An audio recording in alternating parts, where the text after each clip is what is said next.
Y'all are so beautiful. So excited to be here. Good evening, everybody. Come on. Thank you. Good evening, everybody. Thank you. This is Black graduation after all. So, it is only fitting to begin in the Blackest way I know how, which is by giving thanks. I want to thank the coordinators and the volunteers, the AV crew, the photographers, our ASL interpreters, the people who moved and cleaned the chairs you are sitting on. I want to acknowledge and thank all those who often go unnamed, but whose work makes this space possible. Thank you, Ricky Hall.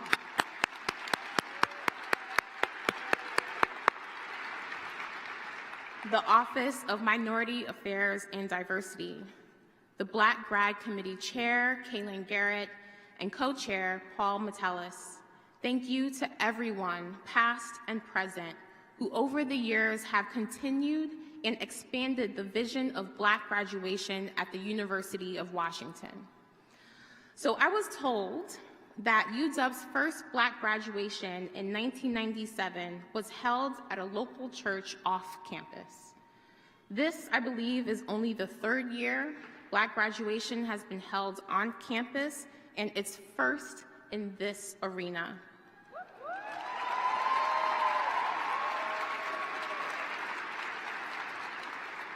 So because of this, we have so many of your loved ones here with us today. And so I want to thank all of you to be in this space for the first time after being apart for so long during the pandemic. Not only is this a graduation celebration, this is a family reunion. So thank you to the parents and grandparents, aunties and uncles, cousins and play cousins, spouses and children, chosen family, and friends who have come to celebrate this momentous milestone. Okay, so now listen. I have snuck, okay, thank you.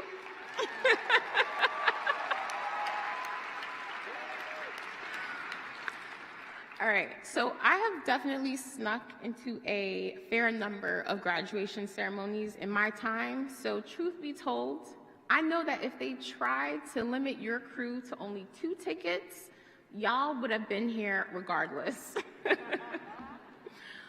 For all those, the loved ones that we have here, those who are watching and celebrating from home, and for the loved ones that we hold forever in our hearts, thank you for your prayers, good vibes, emails, care packages, text messages, and phone calls.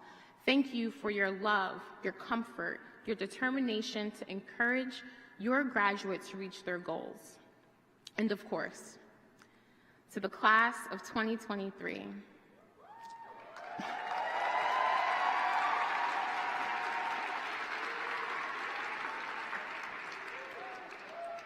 Whatever path you took to get here, you did not travel it alone, but you did lead us all here. Everyone that I thanked have been conspiring in your favor, mobilized to support all that you have done. So thank you, graduates, for the example that you have set for your loved ones, the leadership that you've provided for your peers, your stewardship for this community, and the talents that you honed during your time at the University of Washington. Your brilliance radiated to every single corner of this campus, and it will shine wherever you go. So now, graduates, these past few years have tested your resolve, to say the very least.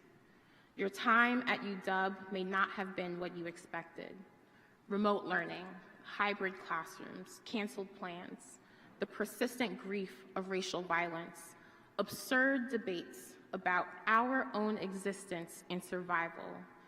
Amidst the rising call for racial justice, promises made about investing in Black students on this campus, many of those promises remain broken.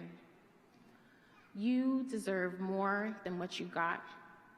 We deserve more than this world has ever had to offer us. And by us, I especially mean those among us who are women, femmes, and non-binary, those of us who are LGBTQIA+, those of us living with disabilities, those of us who struggle to find the means to make this moment possible.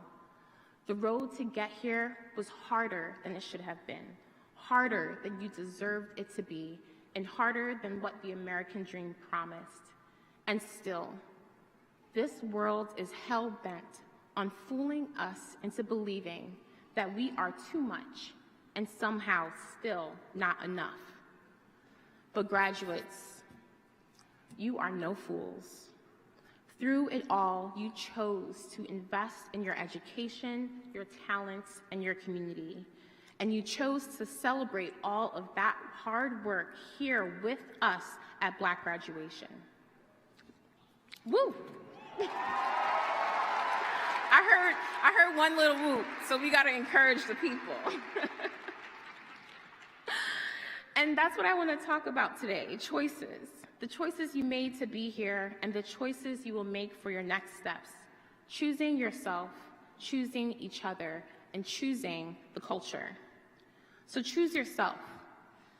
You know, some people might know me from my TED Talk, The Myth of Bringing Your Full, Authentic Self to Work, where I argue that institutions must shoulder the work to create inclusive and equitable workplaces worthy of the fullness of our gifts and talents. I make the case that shallow initiatives of representation demand too little from them and everything from us. Some of you might be familiar with my pushback against the imposter syndrome narrative. As my mother likes to remind me, life and death is in the power of the tongue. And so graduates, you are not an imposter. If you feel like you are a fraud or that you don't belong, look around you. You belong to us. This idea that we are not smart, not brilliant, or not deserving of everything we want is not a syndrome. It is a lie. And it is a lie that you can choose to ignore. And so some of you might know me from my podcast, Black Cancer, or heard me speak about my diagnosis experience in spinal cord injury. This is where the groundwork for choosing myself started. So years ago, I felt this sharp, chronic pain in my elbow. And the first doctor told me that there was nothing wrong. I should just take an Advil. I got that same advice from another doctor and another. I spent 3 years in and out of doctors' offices complaining about that pain, which had eventually spread to both arms and legs. I knew something was wrong, but it took 3 years to find the right doctor who ordered the right MRI that found a tumor inside of my spinal cord. Without surgery, I risked complete paralysis from the neck down, and the surgery to remove the tumor carried those same risks. Part of why it took so long to get diagnosed, like besides medical racism and the unwillingness from others to believe my pain, is that my symptoms had a rather benign presentation. It's like going to the emergency room because you have a paper cut only to find out that your appendix is rupturing. So people often ask me, how did you know to keep pushing? What kept you going back to the doctor? What kept me going is that I believed myself more than I believed anyone else.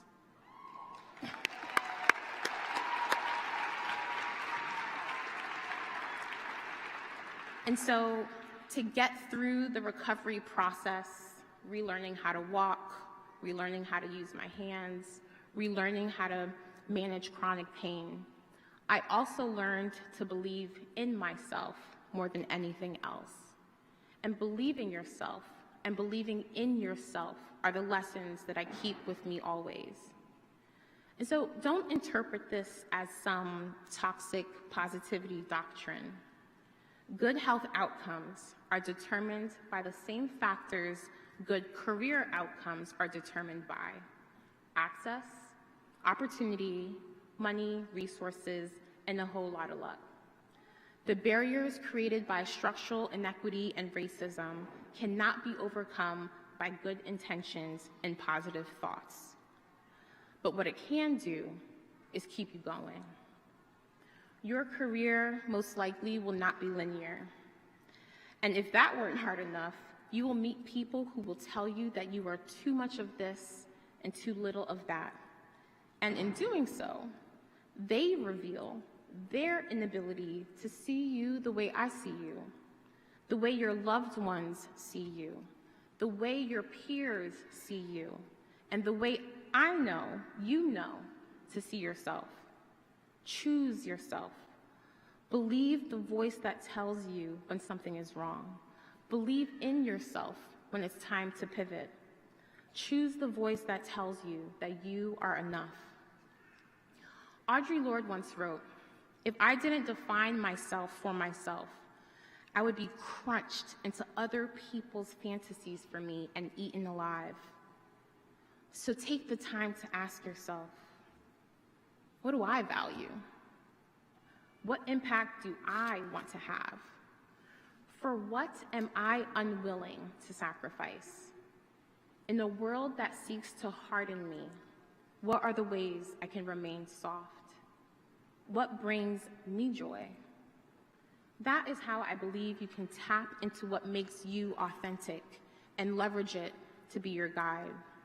Because at the end of the day, authenticity is something that you alone must define. Graduates, I want you to choose each other. So I was born in Jamaica. Okay. And one of my favorite Jamaican phrases is small up yourself. So let me hear you say it, small up yourself. Okay. So now if this phrase is new to you, let me explain. So say that you have 3 grown adults seated comfortably in the 3 spots in the back seat of a car. In addition to those 3 people, let's say maybe 1, 2, 3, maybe 4 people also need a ride. I know some of y'all know what I'm talking about. So you'd hear someone say, small up yourself. And those who are already seated would scoot over, open up their laps, slide half a hip off the edge, whatever it took to create enough space for everyone to get where they needed to go. So to be clear, fitting 6 people in the backseat of a car does not mean that we are making ourselves small.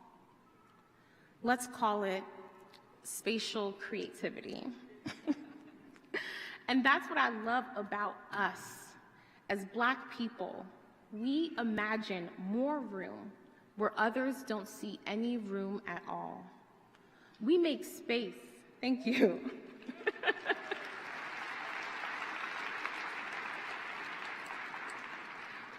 We make space to see ourselves within institutions, within a country that had no vision for you, for me, for any of us to survive, much less thrive. So let this space that we have created here always remind you to small up yourself, choose each other, flex that spatial creativity.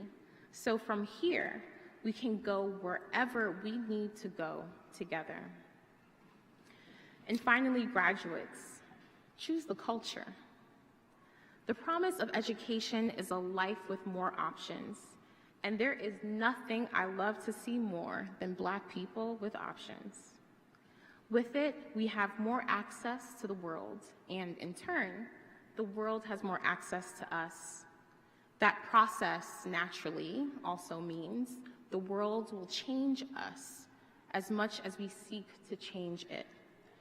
Beyond the binary of good and bad, that change is inevitable. But change is not distance.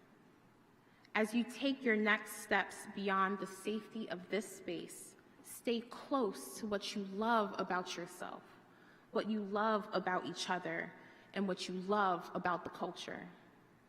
So whether you're from Jamaica or Ghana, Haiti or the Dominican Republic, Ethiopia or Brazil, Nigeria or Eritrea, Cote d'Ivoire or Cabo Verde, or born and bred in the US of A, this kente cloth reminds us that Black isn't something we're just born into.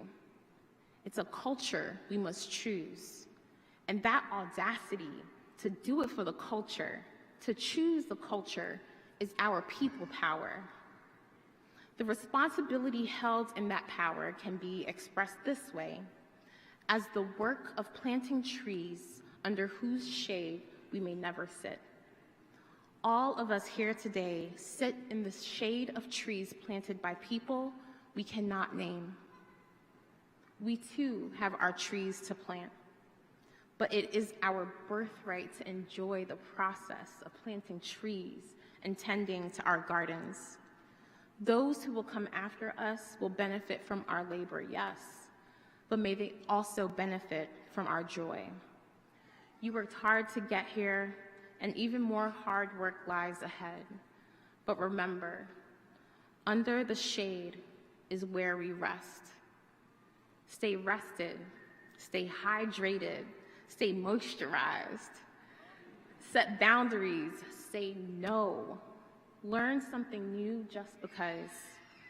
Under the shade is where we have always gathered to share information, share opportunities, and share our networks.